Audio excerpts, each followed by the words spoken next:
Hello বন্ধুরা, আজকে আমি আপনাদের পেয়ারা মাখা করে দেখাবো।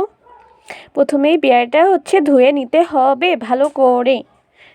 এই যে আমি ধুয়ে নিচ্ছি পেয়ারা। তারপর কি হলো দেখতে থাকুন। এই যে আমার মা পেয়ারাটা নিয়ে আবার ভালোভাবে ধুয়ে দিল, ঠিক আছে।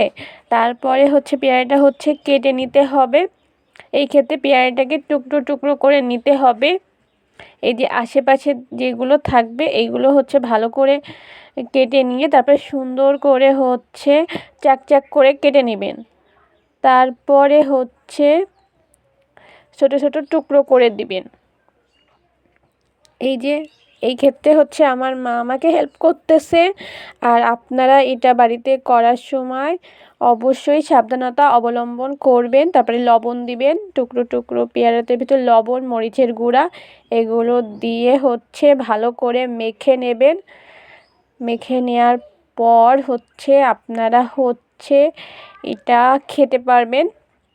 এই যে আসলেই খুব মজা হয়েছিল।